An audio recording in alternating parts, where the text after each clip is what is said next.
Katanya Ustadz, boleh dijelaskan kenapa pentingnya belajar itu dari kitab-kitab dan dijelaskan oleh guru, dan pentingnya memilih guru yang benar sesuai Quran dan hadis daripada belajar dari kajian-kajian tematik.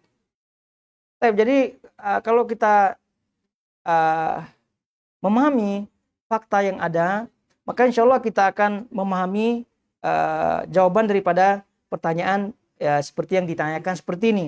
Kenapa pentingnya belajar daripada kitab-kitab dan dijelaskan oleh guru? Ya tentu kenapa kita belajar daripada kitab? Supaya lebih fokus satu, lalu kemudian supaya lebih urut, lalu kemudian selanjutnya mudah untuk murojaah, lalu kemudian memahaminya lebih mendalam, lalu kemudian bahasanya lebih luas dan seterusnya terkait fokus kitab yang kita bahas. Mereka itu lain kalau orang hanya membahas atau majelis ilmunya tematik saja. Tematik saja maksudnya per judul. Jadi hari ini judulnya lain, besok judulnya lain, besok judulnya lain. Itu boleh saja terkait dengan tematik tersebut ya sebagaimana kita pahami yaitu dibolehkan karena memang faedahnya juga banyak untuk mengecas semangat dan seterusnya. Namun sebagai tumpuan di dalam menuntut ilmu yaitu tentu tidak. Jadi orang yang serius dalam menuntut ilmu itu mesti membahas satu kitab. Karena dari kitab tadi kita sebutkan fokus, lalu kemudian bahasanya pembahasannya urut, lalu kemudian mudah untuk murojaah, untuk difahami kalau ada kekurangan dan seterusnya di pemahamannya bisa dia catat, bisa dia tanya dan seterusnya. Beda dengan tematik, namanya juga tematik ya, waktunya ringkas dan seterusnya, karena tematik tersebut kan tujuannya lebih untuk menyemangatkan, bukan untuk memahamkan. Bukan untuk memahamkan. Untuk memahamkan ya seperti kajian-kajian kitab seperti ini dan juga yang lainnya. Dan ini juga ya, berlaku ya kepada sistem-sistem pembelajaran yang tidak mengkhatamkan kitab. Jadi kalau tidak mengkhatamkan kitabnya, gambaran terhadap suatu permasalahan dalam bab yang dia bahas itu tidak sempurna. Jadi kalau kita lihat saja ya, apa yang terjadi misal di bangku universitas kita, ya, kita paham semua gitu kan, kitabnya tebal gitu, tapi yang dipelajari hanya bab-bab awal saja, dan itu pun imtihannya di situ saja. Maka dikhawatirkan murid yang tidak rajin, pemahaman ilmunya sampai bab itu saja, gitu kan. Beda dengan yang mempelajari kitab di depan guru dan seterusnya. Jadi poinnya adalah beda tentunya kualitas keilmuan orang yang mempelajari kitab tersebut karena memang gambarannya luas terkait dengan ilmu dengan yang tematik. Lalu kemudian dijelaskan oleh guru ya, karena yang namanya bahas kitab ya tidak mungkin dia akan memahami isi kitab tersebut dengan sendirinya. Mereka itu mereka yang gurunya adalah kitab, maksudnya gurunya adalah kitab tidak berguru, maka ada yang menyebutkan gurunya adalah syaitan. Maksudnya kesalahannya lebih banyak. Itu satu. Sebab itulah penting kita membahas satu kitab dengan seorang guru yang memang memahami kitab tersebut, yang pernah mempelajarinya dari gurunya, yang pernah mempelajarinya dari gurunya, lalu kemudian juga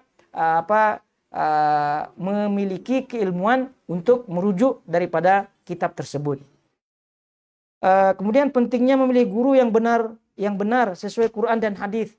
Ya, tentu ini sangat-sangat penting sekali yang sering kita ulang-ulang ya. Yang sering kita ulang-ulang ucapan Ibnu Sirin rahimahullahu taala, inna hadzal ilma dinun. Sesungguhnya ilmu ini adalah bagian daripada agama. Fanzuru amman ta'khuduna dinakum. Maka cek kepada siapa kalian mengambil agama kalian. Karena agama ini adalah ilmu, maka kepada siapa ya kalian mengambil agama kalian, termasuk kepada siapa kalian mengambil ilmu, hendaknya betul-betul dicek. Oke, itu merujuk kepada guru yang sesuai dengan Quran dan hadis, ini sangat penting sekali.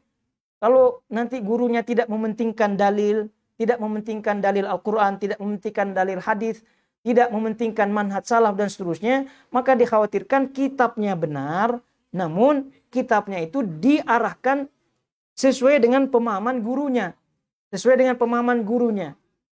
Jadi contoh saja ya, contoh saja. Kalau kita melihat kawan-kawan kita ya, kita sebut kawan-kawan lah ya, walaupun tidak kenal secara pribadi ya. Kawan-kawan kita yang dari GI, Jamaah Islamiyah, yang dari GI, lalu kemudian apa namanya yang ekstrim-ekstrim itulah, gitu kan, yang ngebom sana, ngebom sini, yang teroris dan seterusnya gitu kan. Itu kan kitab bahasanya juga kitab tauhid. Bahasanya adalah kitab tauhid, kitab yang sama ini. Kitab yang sama, kitab tauhid, kitab usulul tsalatsa, kitabnya Syekh Muhammad bin Abdul Wahab. Cuma apa buah daripada amalan mereka? Buah amalan mereka adalah teror. Buah amalan mereka adalah bunuh sana, bom sana. Ya kita pahamlah apa yang dilakukan oleh Jamaah Islamiyah, Al-Qaeda, apalagi yang namanya yang itu semua itu. Jadi bahasanya adalah kitab tauhid. Ya, kenapa hasilnya lain? Kita bahas kitab tauhid juga, gitu kan? Tapi kita tidak seperti itu. Lalu kemudian mereka bahas kitab tauhid juga, tapi kok mereka seperti itu? Ya, ini tidak lain tidak bukan adalah hasil daripada guru. Hasil daripada guru. Maka apabila gurunya itu bermanhaj salaf, mementingkan dalil Al-Quran dan Sunnah sesuai dengan pemahaman salaf, pemahaman sahabat-sahabat Nabi SAW, maka insya Allah luruslah hasilnya, buahnya pun manis.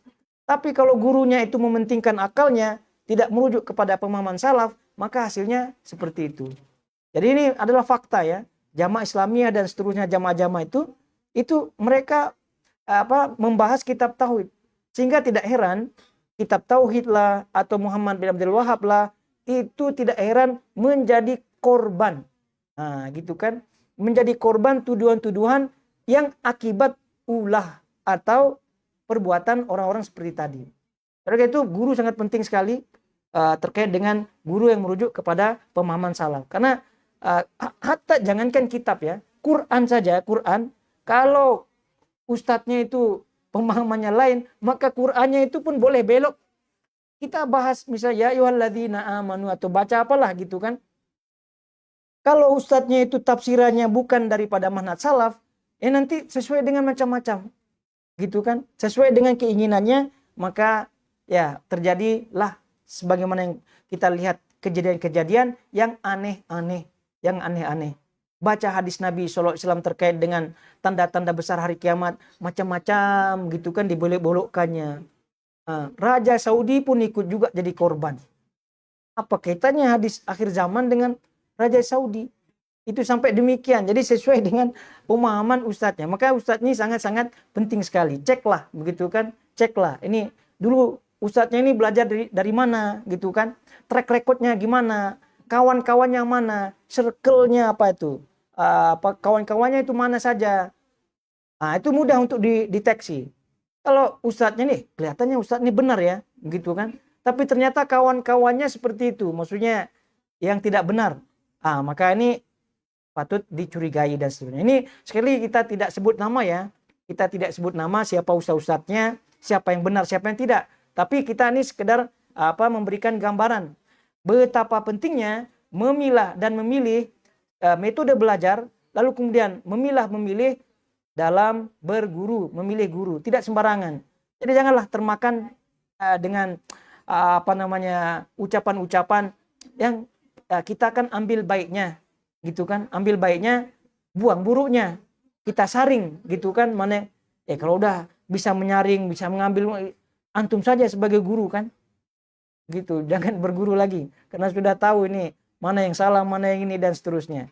Jadi kayak itu hal ini sepertinya ringan tapi sangat-sangat besar pengaruhnya.